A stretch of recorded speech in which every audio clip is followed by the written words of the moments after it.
अल्हम्दुलिल्लाह वहदहु वस्सलातु वस्सलामु अला मन ला नबिय्य बअदा अम्मा बअदु फअऊज़ु बिल्लाहि मिनश शैतानिर रजीम बिस्मिल्लाहिर रहमानिर रहीम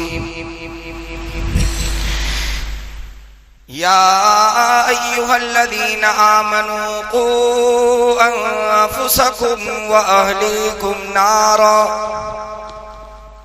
वक़ूदुहा अन्नासु वल हिजारा अलैहा मलाइकतुन गिलाज़ुन शिदादुन ला यअसूनल्लाह मा अमरहुम व यफ़अलून मा युअमरून।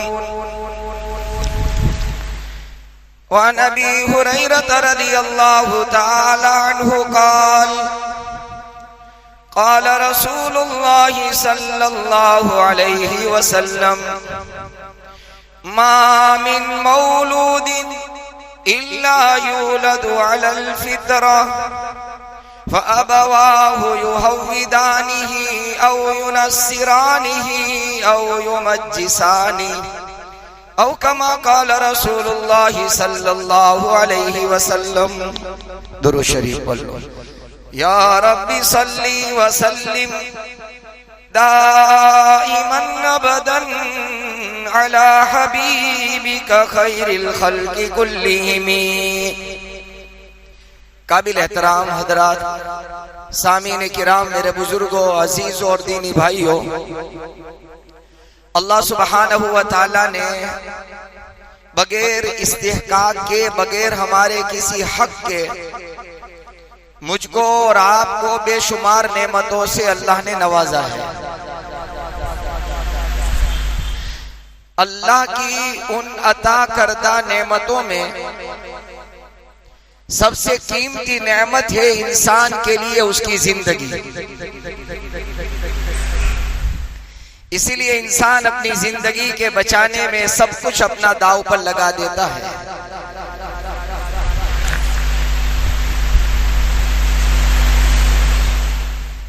इंसान की जिंदगी बहुत बड़ा, इंसान के लिए इसका सरमाया है, उसकी कैपिटल है, उसकी पूंजी है।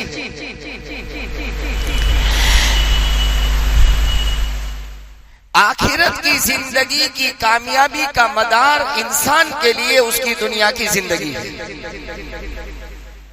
यहां बिगड़ी आखिरत में बिगड़ जाएगी, यहां इंसान की जिंदगी बनी आखिरत में बन जाएगी। आखिरत का बनना और बिगड़ना, कामयाबी और नाकामी, इज्जत और जिल्लत, ये इंसान की जिंदगी, दुनिया की जिंदगी पर उसका मदार है। एक बहुत पते की बात जो अल्लाह वालों ने नकल की है, आपके लिए, मेरे लिए बड़े कीमती है, ध्यान से सुने। अल्लाह वालों ने लिखा है कि अगर अल्लाह ने दुनिया में ईमान वाले को अच्छी और खुशगवार और नेकी वाली जिंदगी अता कर दी, अच्छी, खुशगवार और नेकी वाली जिंदगी, ये अल्फाज सुनना, खुशगवार हो, अच्छी जिंदगी हो, जिंदगी में नेकी न हो, नेक आमाल न हो, तो ये उससे मुस्तस्ना है, अलग है। अच्छी, खुशगवार और नेकी वाली जिंदगी अगर अल्लाह ने दे दी, ये इस बात की अलामत और निशानी है कि अल्लाह आखिरत में उसको खुशगवार जिंदगी अता करेगा।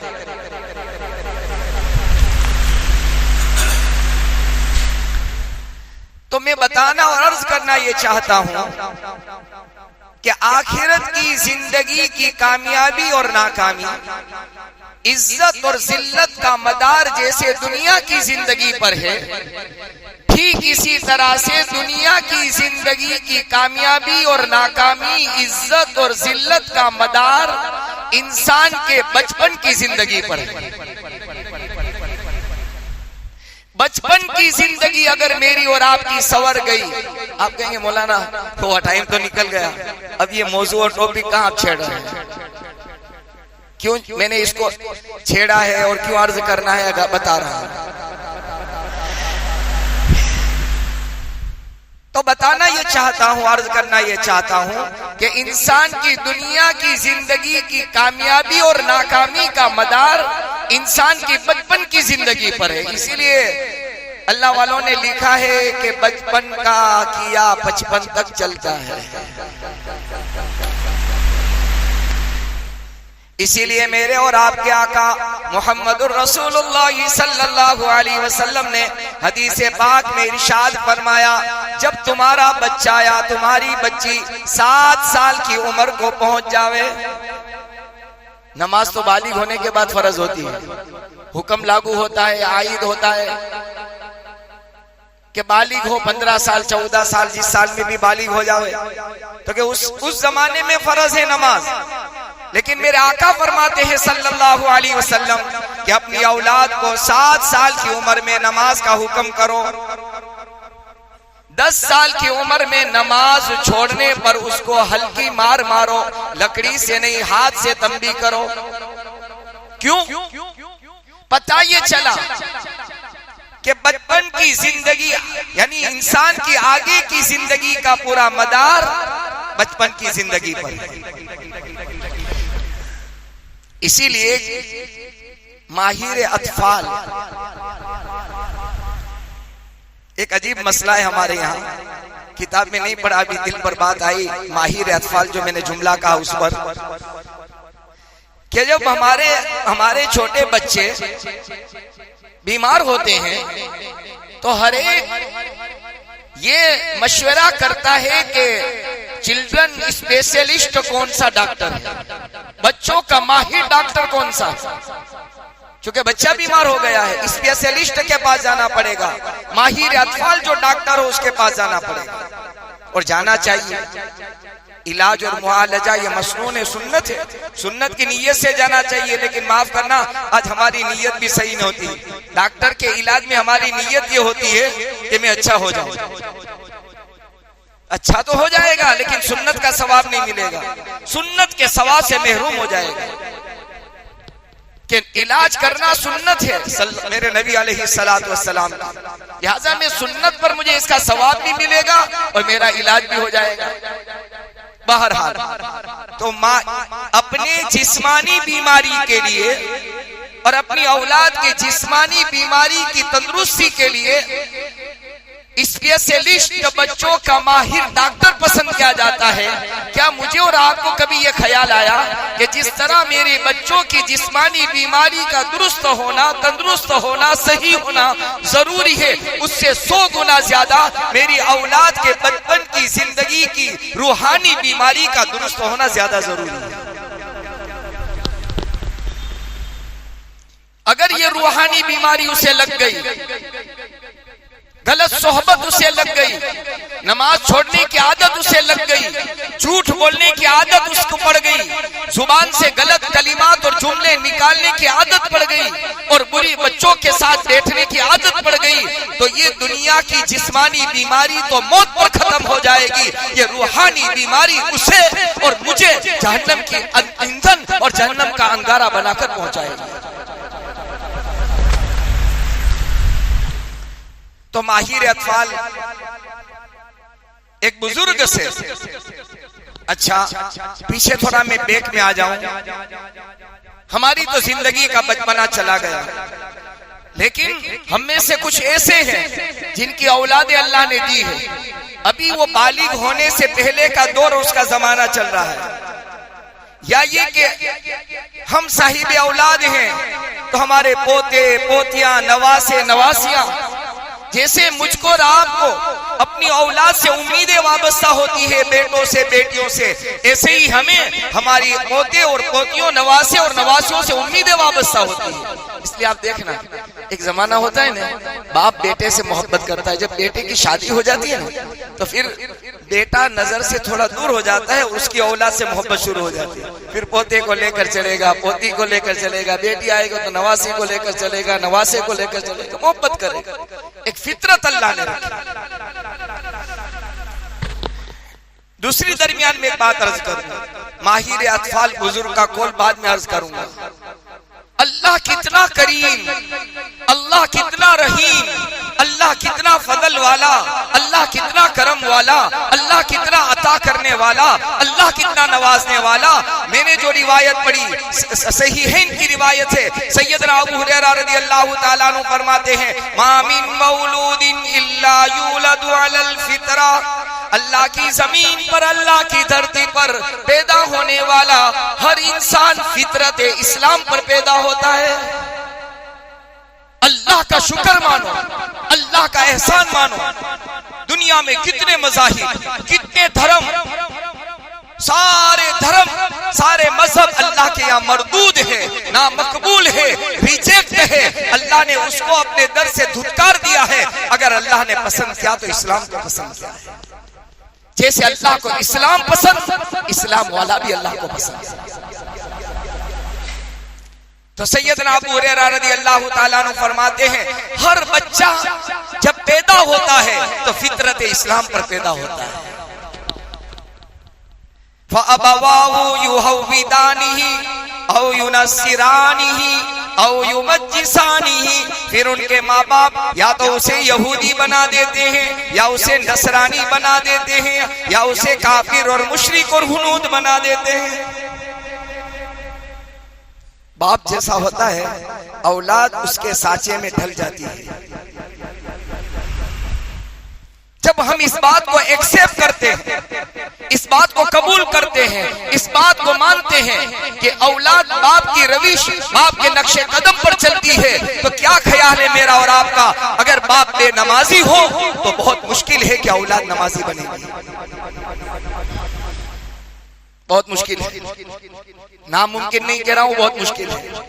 हाँ, अल्लाह की नजर करम, नजर फजल हो जाए औलाद पर अलग मसला है, लेकिन बहुत मुश्किल है। अल्लाह का शुक्र अदा करो, अल्लाह का एहसान माने हम कि अल्लाह अगर कोई तू यहूद, नसारा, हुनूद, काफिर और मुशरिक की गोद दे देता तो मालिक मेरी दुनिया तो दुनिया, हमेशा की आखिरत तबाह हो जाती। कभी हम जिंदगी में 2 रकात सलातुल शुक्र इस नियत से पढ़े कि मैं मुसलमान के घर पैदा हुआ, अल्लाह तेरा एहसान, तेरा शुक्र है।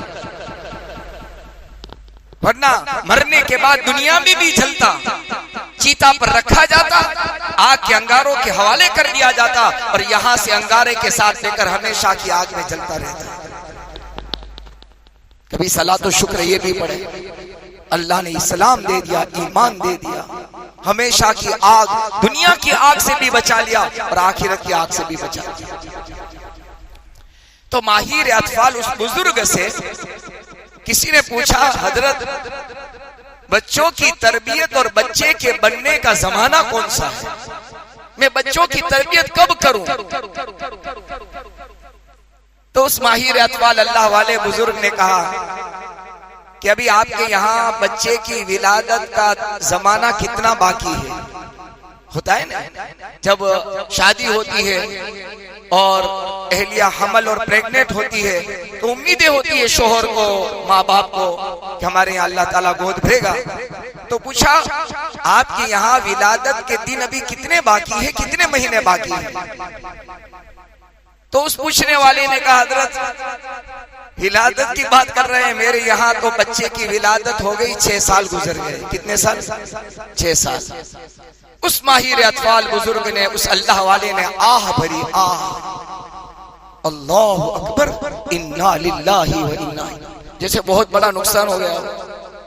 फिर यूं कहा कि तूने तेरे बच्चे की जिंदगी और बचपन और तरबियत के 6 साल का जमाना तूने बर्बाद और जाया कर दिया। 6 साल का जमाना बर्बाद हो गया। क्यों? इसलिए कि अल्लाह के औलिया, अल्लाह के नेक बंदों की जिंदगियां बता रही है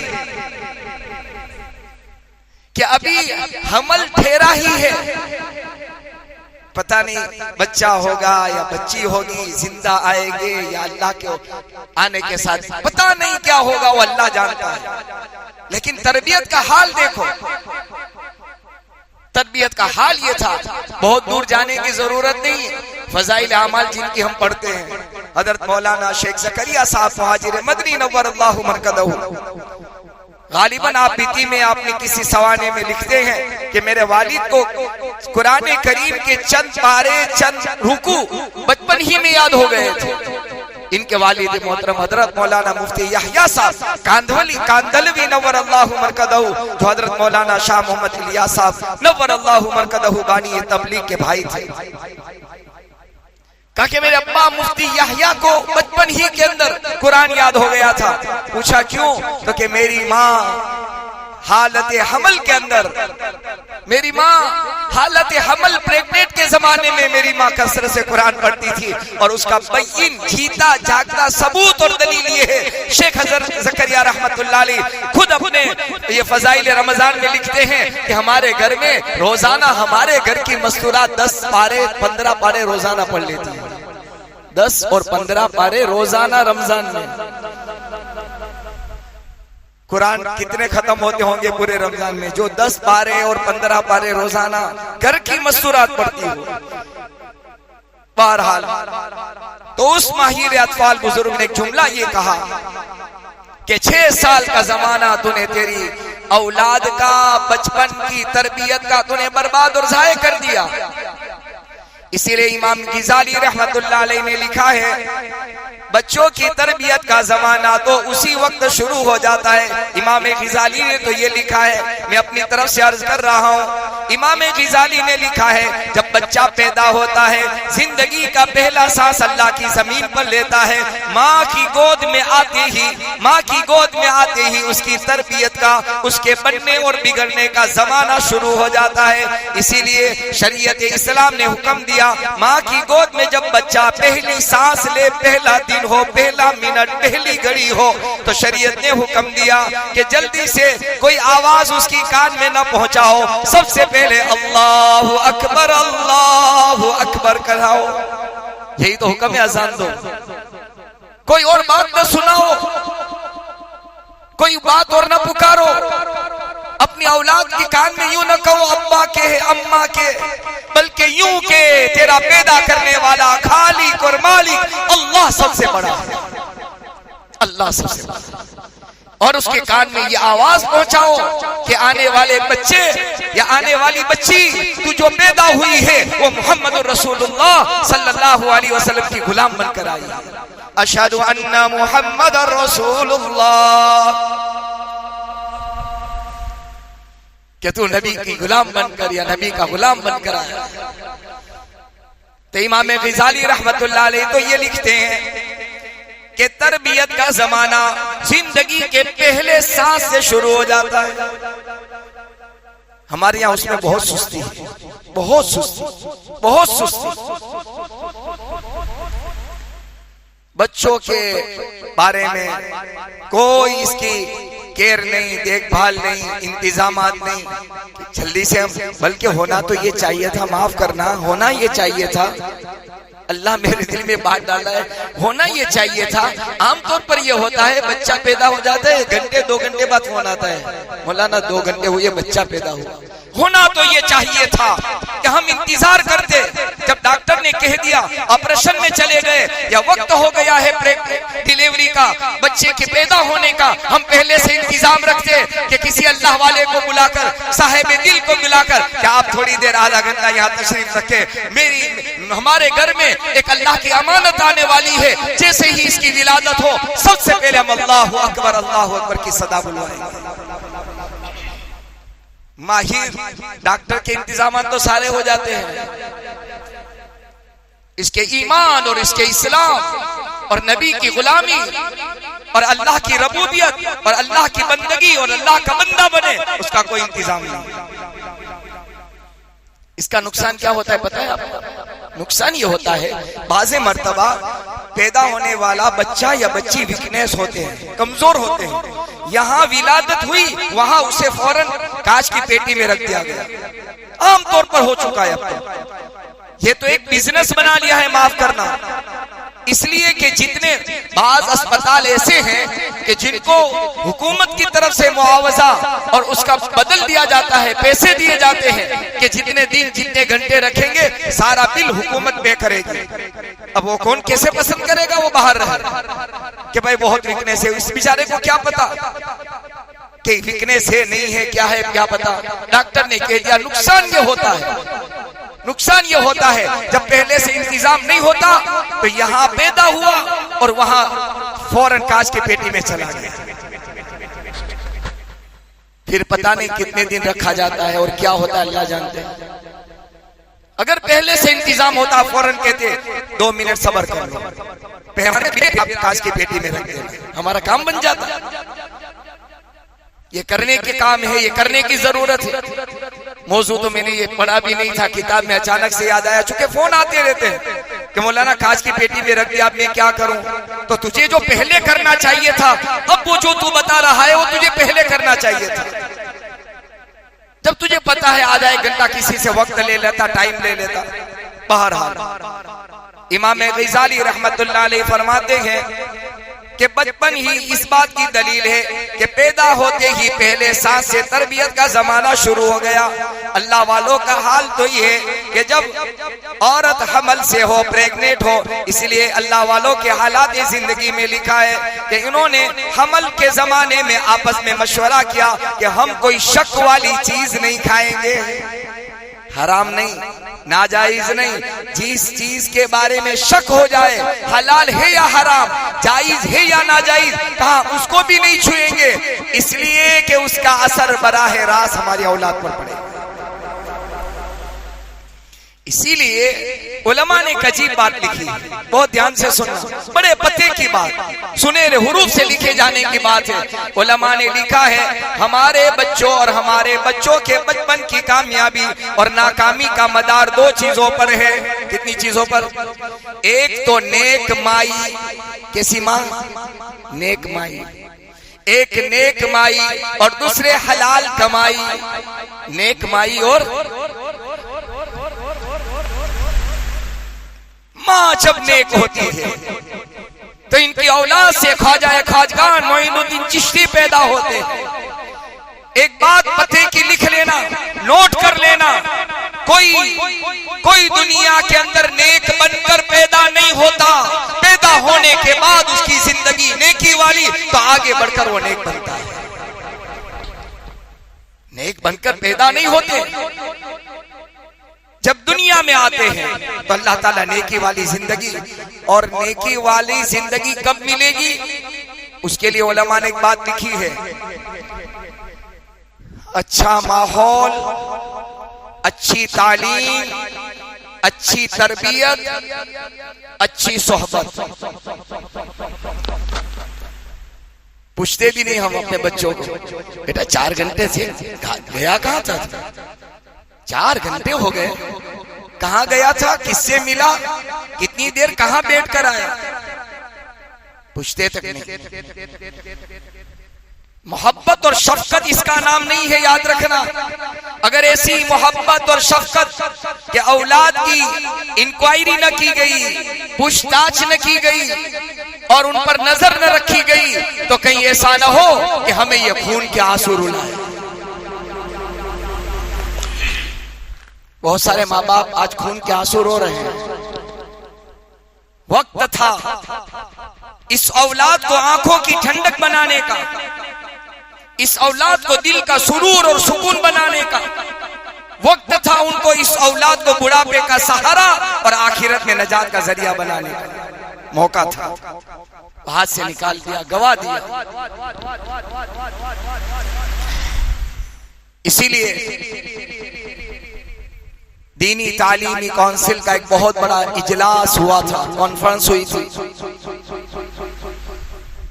माशाअल्लाह जितनी हमारी मुस्लिम तंजीमें हैं, जमीयत उलमा हिंद हो, जमात इस्लामी हो, मुस्लिम पर्सनल लॉ बोर्ड हो, जितनी तकरीबन हर एक तंजीम एक डिपार्टमेंट, एक शोबा चलाती है कि बच्चों की तालीम और तरबियत कैसे हो। इस वक्त जो माहौल चल रहा है, हालात जो चल रहे हैं, स्लो पॉइजन के जरिए से, स्लो पॉइजन के जरिए से हमारे बच्चों को डाइवर्ट किया जाता है, उसके दिमाग को फ्रेश किया जाता है, ब्रेन वॉश किया जाता है, पता नहीं चलता, आहिस्ता आहिस्ता आहिस्ता ये जहर उसकी जिंदगी में जा रहा है, जो अंदर जा रहा है बड़े होकर ये जहर फिर जुबान और आंखों और कानों और हाथों के जरिए से जाहिर होता है। बहुत बड़ी तालीमी दीनी तालीमी बोर्ड का इजलास हुआ था। मुफक्किर मिल्लत हजरत मौलाना अली मियां नदवी नव्वरल्लाहु मरकदहू, जो मुसलमानों की तालीम और तरबियत के बारे में बहुत ज्यादा चौकन्ना थे, बहुत ज्यादा आगाह और बेदार थे। पूरे हिंदुस्तान के अंदर वो तो पूरी दुनिया घूमते थे। कभी भी उनका मक्का मुकर्रमा जाना हो और खाना काबा में अंदर दाखिल होना हो, उसके लिए कोई मुश्किल बात नहीं थी। बादशाह वक्त से बहुत ज्यादा कुर्बत थी, बल्कि उस जमाने में शाह फैसल ने नसीहत के लिए, नसीहत सुनने के लिए हजरत मौलाना अली मियां नदवी नव्वरल्लाहु मरकदहू को बुलाया था कि हजरत को नसीहत करने के लिए मेरे महल में तशरीफ लाए। आज भी सोनेरे हुरूफ से लिखा है कि हजरत ने शाह फैसल मरहूम रहमतुल्लाह अलैह को जब नसीहत करना शुरू किया तो उस जमाने का बादशाह वक्त शाह फैसल धाड़े मार मार कर रोने लगा, चीख और पुकार निकल गई। और आपके खादिमों ने कहा कि जिंदगी में ऐसा रोता हुआ हमने शाह फैसल को कभी नहीं देखा। कि आपने क्या उनके सामने बयान कर दिया।